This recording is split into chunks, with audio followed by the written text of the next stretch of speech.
Good morning. As southern European nations push back against the European Commission's proposal for rearming Europe, the future of EU defence spending hangs in the balance. Spain, Italy and France are concerned about the plan that depends on cheap loans, fearing it would add to their already heavy debt burdens. With economic stability at risk, will the EU find a way to unite on defence, or will this division deepen, undermining its military readiness? Welcome to In Depth.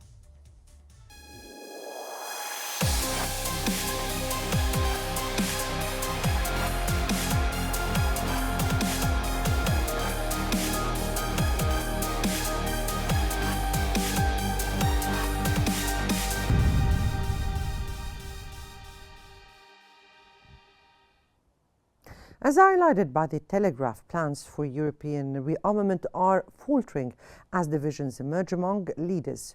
While there was initial excitement over military spending, many countries, including Italy, Spain and France, lack credible plans to significantly increase defence budgets.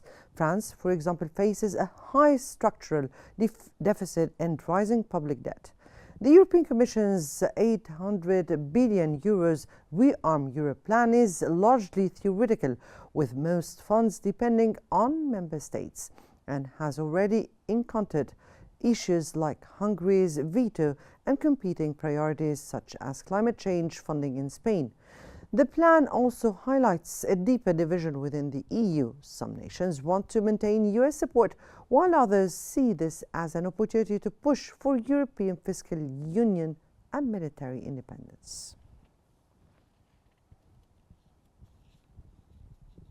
The EU push to boost defence spending faces significant opposition from southern European countries, which fear adding to the already heavy debt burdens. The European Commission's ambitious plan to increase defence spending through €150 billion in low-interest loans has encountered resistance from southern European nations like Spain, Italy and France. These countries are wary of further straining their economies, already burdened by significant debt. The €800 billion Rearm Europe plan, proposed by EU Commission President Ursula von der Leyen, aims to reduce the EU's dependence on US defense support and enhance its military autonomy. However, the proposed loans would still count against national debt, which is a major concern for these heavily indebted nations. While von der Leyen pushes for collective defense spending and joint weapons procurement, some southern EU countries are exploring alternatives like defense bonds, grants financed through common EU borrowing in capital markets that must be unanimously approved by the bloc's 27 countries. Yet, there is no clear agreement on this route, as fiscal hawks in Northern Europe, particularly Germany and Netherlands, fear setting a precedent for debt mutualization. This deadlock has serious implications for the EU's defense strategy, especially in the context of the ongoing Russia-Ukraine war. The inability to secure a unified defense plan might weaken the EU's collective bargaining power and military response capabilities. As tensions rise, the EU's long-term defense strategy remains uncertain, with key decisions still pending. Well, welcome back, and for more analysis, we're joined from London by Mr. Nicholas Williams, former NATO official, and from Cairo by Dr. Ashraf Singer, world politics analyst. Good morning to you both, gentlemen, and welcome to Qnews In Depth. And starting with you, Mr. Williams, and why are southern European countries, including Spain, Italy and France, are opposing the European Commission's plan for rearming Europe through loans? Good morning. I don't think they're opposing it on principle. What they're doing is opposing it for financial and fiscal reasons, and they want the loans, even if they're cheap interest loans, they want these loans not to be loans but grants, so that they don't count against their fiscal ceilings. And so, again, it's not on principle. All these countries, except perhaps Italy, want a more independent Europe in terms of defense. So we're speaking here about loans. The term loans itself, that what matters to them, right? Yes, it's the principle of loans. They just want the money and not to pay it back. Right. Dr. Singer, given the heavy debt burdens of southern European countries, how realistic is it for those nations to accept such loans for defense purposes? So this is one of the major problem or that division, among the EU states or the EU member of NATO.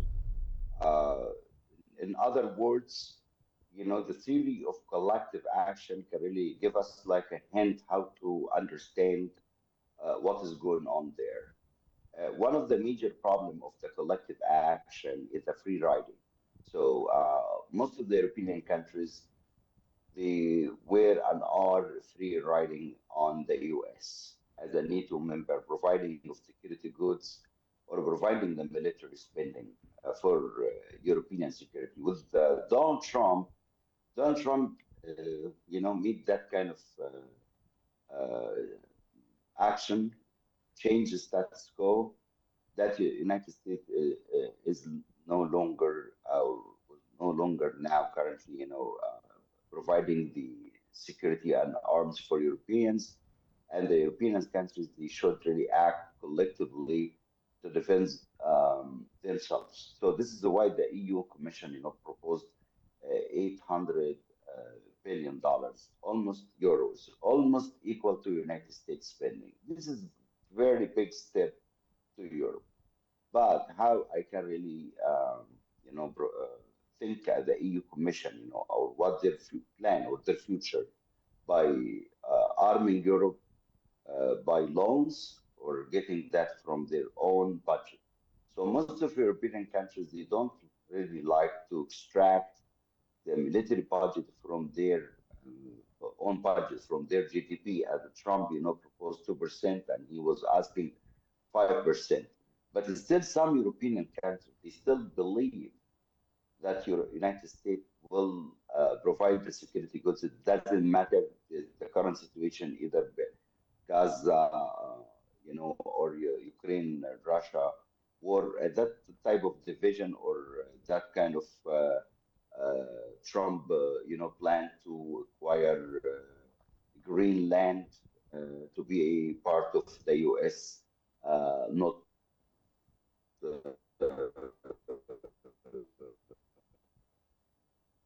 Mm. Um, um,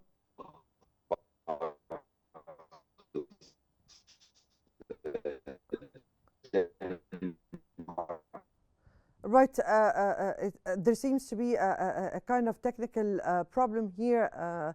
Dr. Singer will get to Mr. William. Now, Mr. William, amid the rising or the increasing levels of the European public debt, do you think the European countries could be or will be able to increase the military spending to the required levels? The short answer is no. Yes, they may be able to increase defense expenditures to 2.5% or even 3% of GDP over the long term, provided there is economic growth. But this idea depends entirely on governments, European governments, EU governments, being able to afford a rise in defense expenditure. And the countries that have objected to this loan idea are all countries who have huge debts and cannot increase their defense expenditure without grants, without money being given to them to pay for it. And the countries who are in a relatively good situation, like Germany, like the Netherlands, don't want to give the Mediterranean states, Club Med as they call them, the right to get grants without paying them back, because in effect, the Germans and the Netherlands and the Finns will be paying for the Spain, France, and so on to increase the defense expenditures. And that solidarity of Europe, of the EU, is not there. Yes, there is solidarity in rhetoric, in principle, but when it comes to money, the EU is a nationalist system. We'll get back to this very particular point, but let me get here to Dr. Singer. And some countries are calling for defense bonds instead. Now, what are the financial implications of this proposal for both high debt and low debt EU nations? So that proposal, for the high debts or low debts, most of European countries, except, probably Germany, they have a very strong, budget or a strong financial situation compared to the other European countries, particularly for military spending. To collect that amount of money, it's not really easy job, particularly for the countries. They are really under a huge burden of the either of their financial obligations or because of their future or potential military burden. And this is big challenge, particularly for the small countries in Europe. And basically, big guys, like Germany, one of them, they will not replace the U.S. Of course, Germany is the highest level of the highest volume of the GDP in the EU, but Germany cannot really take that responsibility of the whole Europe.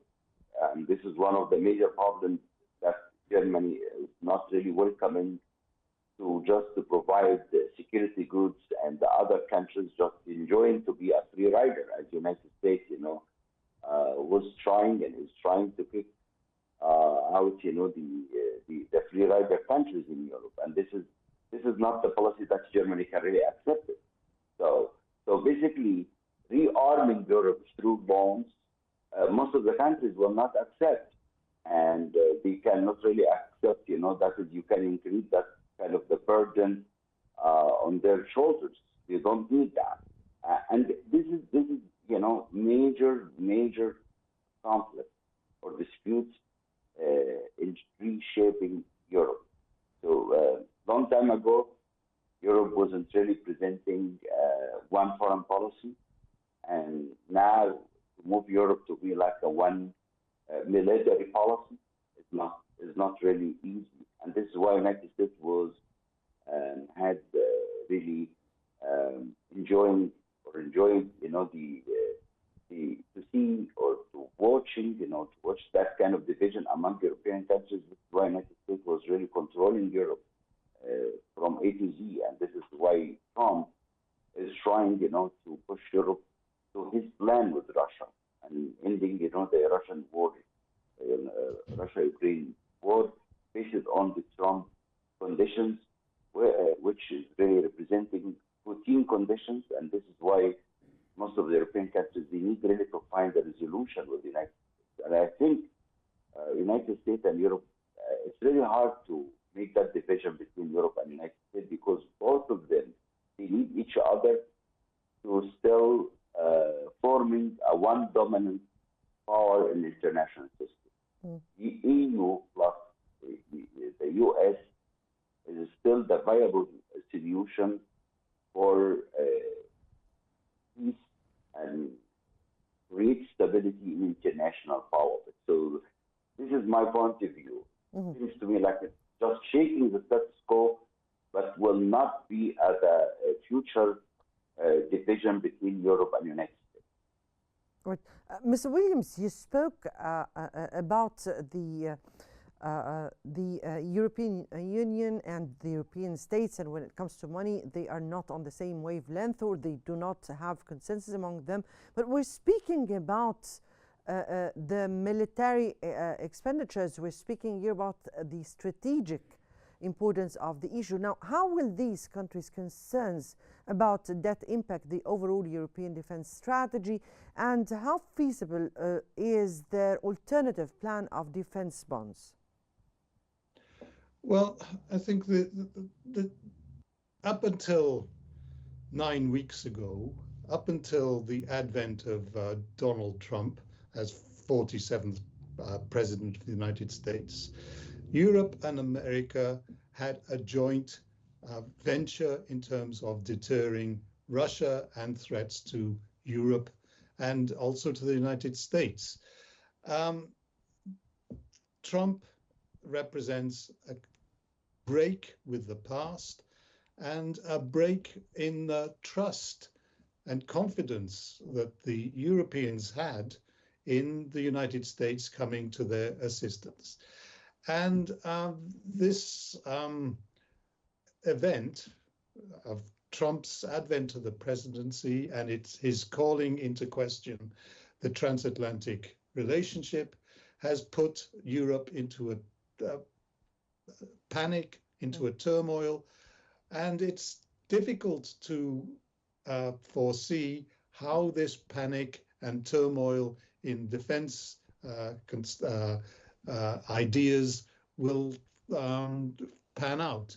I personally think that the Europeans in the EU and UK will follow what is called a de-risking strategy over the medium and long term. That is, they are de-risking vis-a-vis China, and they will de-risk vis-a-vis the United States and reduce their reliance on the United States for defense equipment, for even in the nuclear domain. But it'll take a long time. And so we're seeing a debate in Europe which is beginning, which is unprecedented, but it's not going to be resolved in the short term. Dr. Singer, you've heard here Mr. Williams, and how would a failure to implement this loan-based defense initiative affect EU cohesion in addressing both the internal and external threats? Yeah, this will be a big disaster for the future of Europe, you know. If the United States, you know, pursue that strategy for a long term, you know, so this will be like a dilemma, a big dilemma for the Europeans. They should really act quickly and find, you know, like where their future military policy will be. My best understanding that, you know, that type of division among Europeans, this will make Europe very fragile. You know, particularly they would like to form one voice against Russia. That level of trust between Russia and Europe is not very strong. That level is pretty low.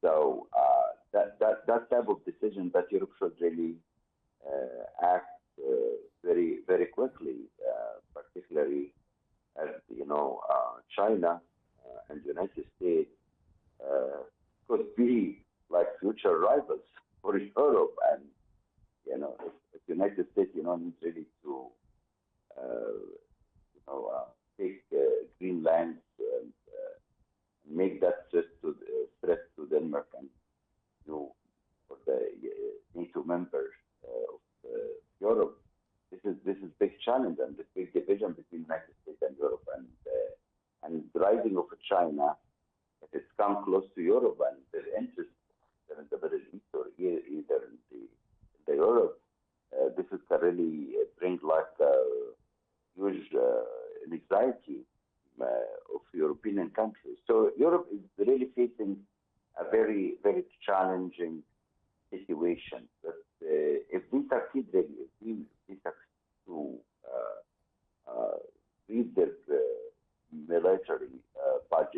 together and make their own military policy, consistent with their own foreign policy, we can really consider Europe as a major power in the international system, and we can really re-identify the world as multipolar system where United States and Europe and China. So this is basically the three major countries can really control the international system. But Right. I'm not really optimistic for a future that this number of major powers in international Right. politics create problems. Mr. Williams, briefly, because my time is running out here, and what role do you think these countries' economic concerns would play in the future of the EU defense decisions, particularly with regard to the so far ongoing Russia-Ukraine war? Well, I think this is, again, a huge dilemma for the Europeans. The Europeans want, and the British, EU and the British, want to support Ukraine and to defend itself, even after a peace deal. And unfortunately, they don't have enough money. They don't have any fiscal and financial headroom to finance their own increases in defense and to finance Ukraine in its defense, a long-term defense against Russia. So again, I agree with Mr. Singer that the future for European defense is bleak because they can't afford the ambitions that they set themselves. Right.